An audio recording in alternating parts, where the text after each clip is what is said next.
Let's talk about retirement, all right?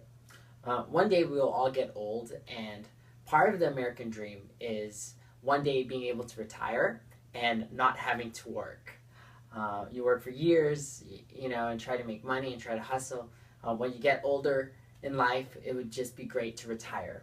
And it's my firm belief, and here at Finance for the Layman, we believe that everyone can retire. You just have to do some planning. So today we're going to go over the basics of various retirement vehicles. Now, these retirement vehicles provide you a way to set up for your retirement, but also they also provide you tax benefits for doing them. And the government wants us to prepare for retirement, as well as we will have Social Security, but they also want us to do our own retirement planning, and these are some of the options they give us. And then I'll also conclude with a basic roadmap for most people. It may not work for everybody, but if you follow it, you should be on a pretty good path. All right. So here are the major retirement vehicles. I'm going to start here on the left. So what we have is a pension, right? And a pension is a defined package, right? And so this is your employer or the government defines a package that you will receive when you retire. So after you retire, you get X amount of dollars per year until either you die, or maybe they have, sometimes they put a certain time limit on how much you can do it, but usually it's until you die.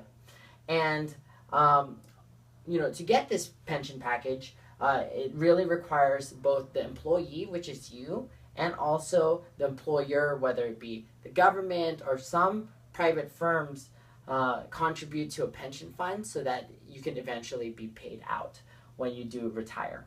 All right. Now, the payout is actually based on a lot of it is based on various criteria, and the three most common ones is how much money you put into the pension fund, how many years of service you've worked with the company or government, and finally, what's your final salary when everything is all said and done. All right. The hard part about the pension plan is it's pretty seldom, and we're seeing less and less of it. And this used to be a big thing in the 60s and 70s. Now we're seeing less and less of it because it just costs a lot of money. So if you have access to a pension fund, that is one of the great places to start. All right.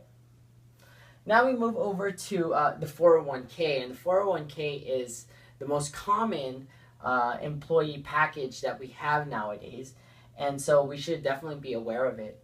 Now, the 401k has two components, right? You have the traditional part of the 401k, and then you have the Roth 401k. Let's talk about the traditional first, right? So a 401k is basically an account that your company has set up where you can put contributions and money towards it, right? Now, when you put money towards it, right, on a paycheck cycle basis, you put money into that account, and at the end of the year, you can actually deduct those in taxes. So you actually don't pay the taxes now, right? You pay them when you actually, later on in life, when you actually pull out that money when you do retire, right? So it's called tax me later, don't tax me now. And you get to end up taking the deductions for that year. All right? Now, of course, you're not simply just going to put it in there. With both the traditional and Roth, you put it into various investments, various mutual funds. Mutual funds are most common. Some may have stocks or just various different things that you can put into investments of your 401k. All right? Now, the great thing about 401k, and this is really related to 401k traditional, is there is employee matching. And that's where the company really gets involved. And that's where the company gives you X amount of money as a percentage of your income. So they'll say something like, oh, we will match up to 5%. So let's say, you earn $100,000 a year, right? And just a round number, let's start with $100,000. And they say they'll match up to 5% of your income. So they will match by you putting $5,000 into your 401k traditional. They're going to come in and also put $5,000, right? But of course, if you put 6,000, they're only going to match the maximum, which is 5,000, right? So that's really a great thing with 401k traditionals, all right? Your maximum amount of money you could contribute to a 401k, whether it's Roth or traditional, is $17,500, and that's for single filer. Now, there's additional rules out there to get more, but I'm just going to start with basics of single filer throughout this entire video, all right?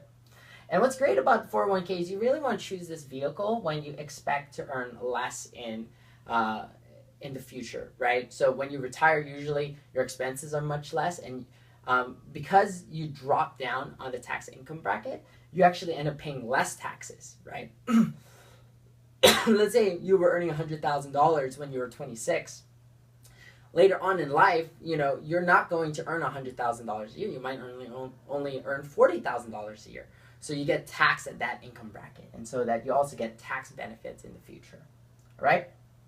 So part of the traditional is some companies also offer the Roth portion of the 401k.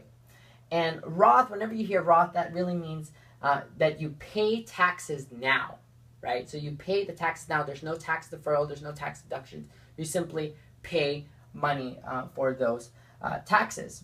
But what's great about that, right, and why you would do it, like, why would I want to pay something now, right? Why would I want to simply just, put my money into this account? Until if you pull this money out and after you retire, there's no taxes ever. So you don't have to pay taxes on, of course, the initial money, which you paid your taxes for already, plus all the earnings. It's all gravy, So really a benefit for Roth. You get the investment earnings actually accumulate no tax when you pull it after the retirement age, all right? So same as the 401k, you put this in investments. You don't simply just leave it there. You also put your money in investments, and it grows as well, right? Like we said, 2013, it's 17,500 limit on single filer. So that's in combination together. So you can't contribute more than 17,500, right? And this is really, the Roth is really good when you expect to earn more in life. And this one is pretty seldom, but some people could expect to earn more in life. Maybe you just, your income keeps riding up forever, and maybe the Roth might be good for you, but it's pretty seldom. It's more often the traditional fits for people, right? I'm going to quickly go over IRA, which stands for Individual Retirement Account. This vehicle you can use, but I think it's for more advanced people that have really dealt with these things first. I don't think most people ever get to even the maximum of 17,500, but I'm just going to briefly go over it. It has a, the IRA is on top of all of these other employee pensions and retirement plans that we have. There is a $5,500 limit per single filer, right? And the IRA also has, just like how this broke out into two, the traditional and the IRA, the traditional and the Roth, this also breaks out into two. So you have a Roth IRA, and then you have a Roth, and then you have IRA traditional. Let me put IRA traditional right here. All right. Now, why the IRA is a little bit trickier, and like I say, for more advanced people, is it has income restrictions. So after you earn, I think, something over 59,000, it starts, your contributions aren't tax deductible for a single filer, and then over 114, you can't contribute any more to your Roth of the IRA. So it's a little bit more complicated. Like I said, focus on these parts. But I definitely did want to mention IRA. You could look in the articles, and you could read more about IRAs. All right.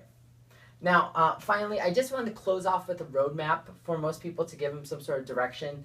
You can understand all of these other retirement vehicles, but I also wanted to say it's kind of a good direction. So first, you should, if you are given a pension, all right, you should pay towards your pension. It just makes complete sense.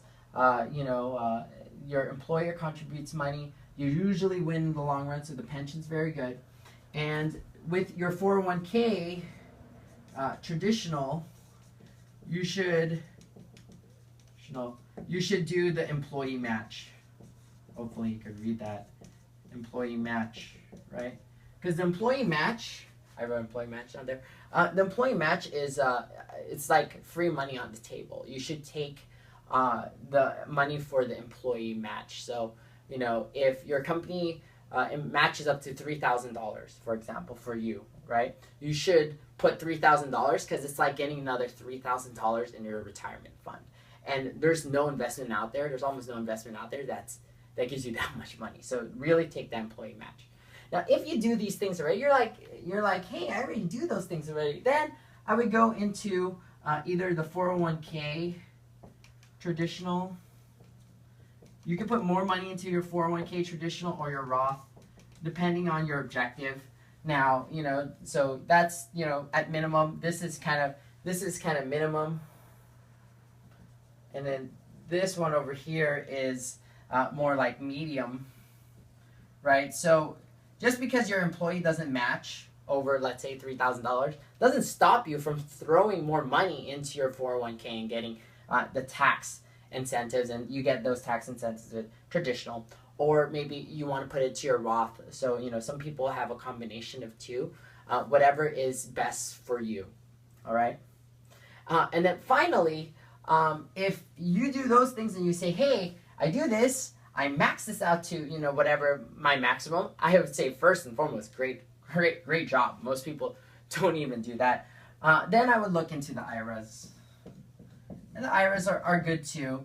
And, you know, for more advanced people, the IRA is definitely a vehicle that might help you and plan even more for your retirement, all right? So hopefully you learned a little bit about retirement vehicles and the basics. There's a lot more complex things that you could read out there on these, but, you know, hopefully this is a good foundation. And then with the roadmap, you'll be able to, you know, kind of like, it'll help you focus on what the most important things to do first, right? So anyways, thanks for watching, and I will talk to you soon.